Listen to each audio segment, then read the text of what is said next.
Guys, so today I wanted to share with you how I make kombucha. So I've been making it for a while now since my friend got me a Scoby, and if you don't have one of those, you're going to need one of those. And you can either get one from a friend that is already making kombucha. You can easily get more just by like making it, or you can get an already bought kombucha and just let it sit outside of the fridge for a while until a Scoby forms. So I make all sorts of different flavors of kombucha. Every time I've made it, I've made a different flavor. Right now I have a pineapple flavor, and what I did was before I started making kombucha myself, me and my friend, like, we drank it all the time, so we both collected our bottles and I used them to bottle my kombucha.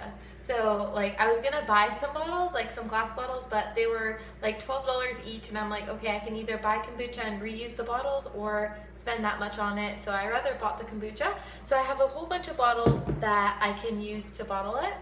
So you're gonna need some bottles, a Scoby, some sugar, and some tea, and I also use fruit juice to flavor it in the end.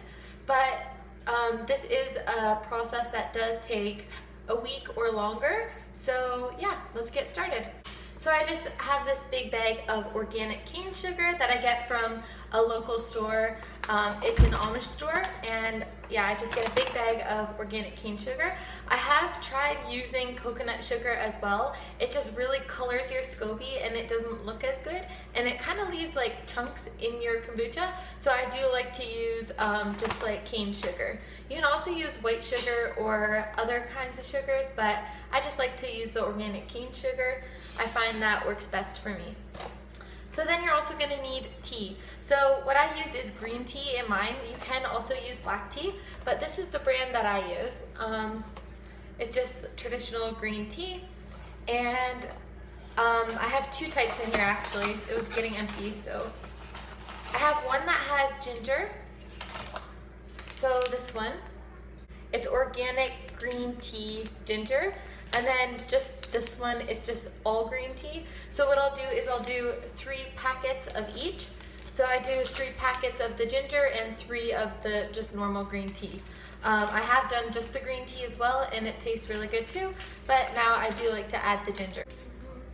Yeah, the last batch of kombucha I made was a pineapple kind, and it's super delicious, and it's like fizzy like the stuff that you buy. Some of mine didn't turn out fizzy, and every batch will turn out differently, so just keep on trying until you get a recipe that you like. Also with fermenting it, the amount of days, the longer you leave it, the more acidic it gets. So what I do is I'll usually leave it for 7 to 8 days, and then after that I'll bottle it, and then I'll add the flavoring, and then I will let that sit for a few days longer, and then I'll refrigerate it.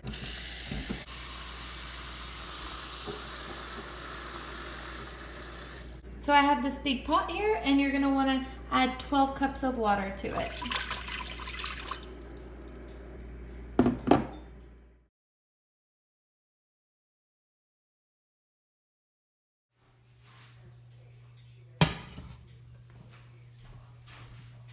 So then you just want to bring your 12 cups of water to a boil. So then I just measured out 1 cup of sugar, and I'm going to put that to the side and have it ready for when my water starts to boil. And then I'm just going to take the tea bags out of the packets while I am waiting for my water to boil so that it's all ready. Alright, so now my water started to boil. So I'm just going to add in the cup of sugar and then give it a mix. And then you want to cook it for 5 more minutes, or let it boil for 5 more minutes. So it's been about 5 minutes now, so I'm going to turn off the heat, and then I'm going to take it off the heat. So I'm going to move this over. Okay, so once you've done that, you can add in the tea bags. And then you just let that steep for 15 minutes. So now it's been 15 minutes that I've let these steep, so you can just take all the tea bags out and then let it cool off completely. So this is the jar that I'm putting mine in. I forget how big it is, but it's enough to fit all the 12 cups in.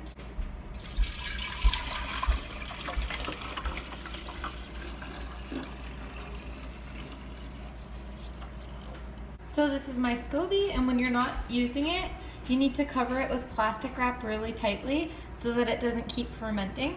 So once you are using it though, you just like add it to this. So I'm just gonna dump it in here, and once you're bottling your kombucha, don't forget to always keep 1 cup of the liquid so that you have a starter for your next batch.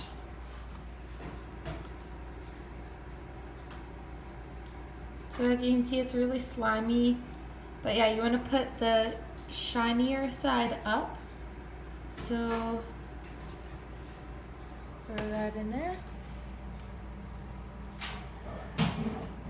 And it will grow over top of the whole thing yet. So, and then you want to dump your starter, the batch from the other, the kombucha from the other batch into here as well.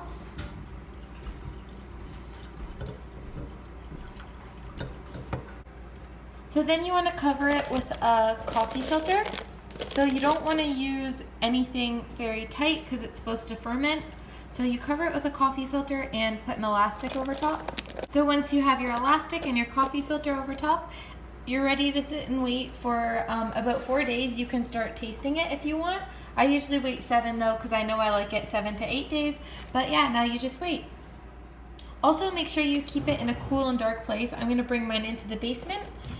It should be anywhere between 19 and 28 degrees where you have it, and it should be dark. So yeah. Okay, so it's been about 9 days, and this is what it looks like. The Scoby has covered the entire top, and that's what it should do. It'll grow like and cover the whole top of it. And it's been 9 days for mine, but you can go as long as you want. The longer you go, the more acidic it'll be. So I'm going to start bottling it. So the first thing you're going to want to do is take your Scoby out of the batch. So I have this other jar here, and I'm going to put my Scoby into it. So you just want to make sure that you have all clean hands, and take your Scoby and throw it into the jar. If your Scoby gets too big, you're going to want to trim it, especially for your next batch or whatever. If you want to trim it, just do that whenever. So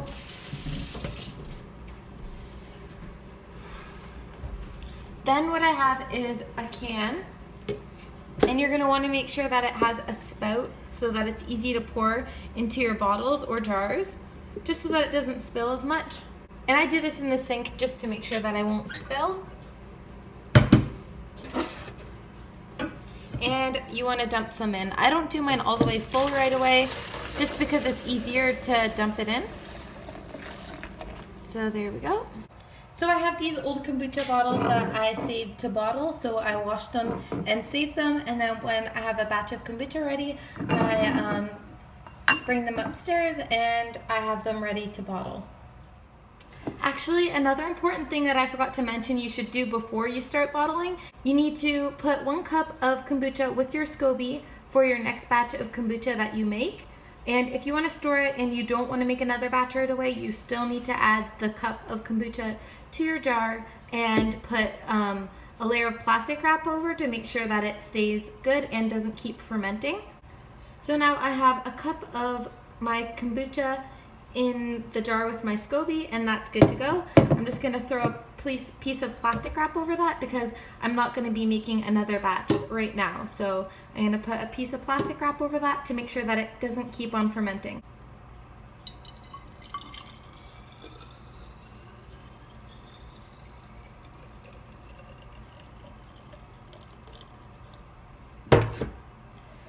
So they say you want to start with about 10% of the flavoring, but this is about how full I do mine, and the rest I fill with flavor. I'm not sure exactly the percent you would say that is, but I've tested out a few different kinds. I suggest you just test and see what you like best, but this is how I like it best. I do about, I would say 75% of kombucha and then the rest of the flavor.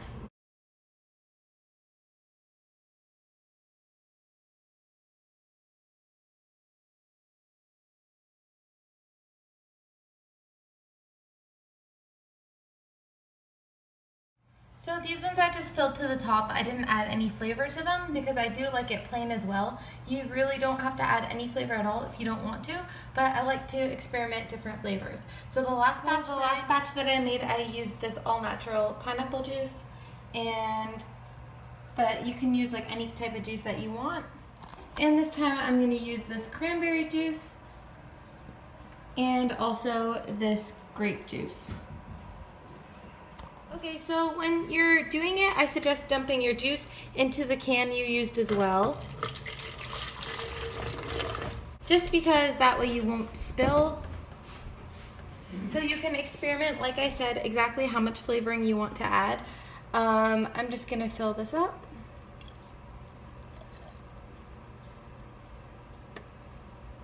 And then you want to seal it really tightly.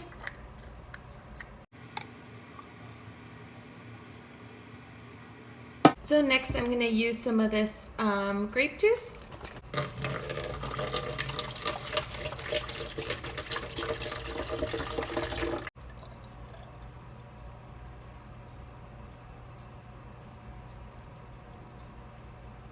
So this is just my Scoby and the 1 cup of kombucha. And I'm just covering that now with plastic wrap. And that'll make my Scoby sleep. So when my Scoby's sleeping, it won't be fermenting. Yeah.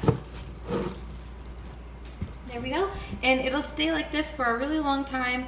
And if you do leave it for probably over a month or something, you're gonna have to feed your Scoby. So you're gonna have to feed it like some sugar or something. So yeah. I usually make my kombucha once or twice a month though, so I've never had to feed it yet because it gets kombucha all the time. Also, when you are storing your Scoby and you're not making kombucha, you want to make sure that you keep it in a dark place. So I'm going to just bring this downstairs where it's dark. So that easily you can make a whole bunch of different batches and flavors of kombucha.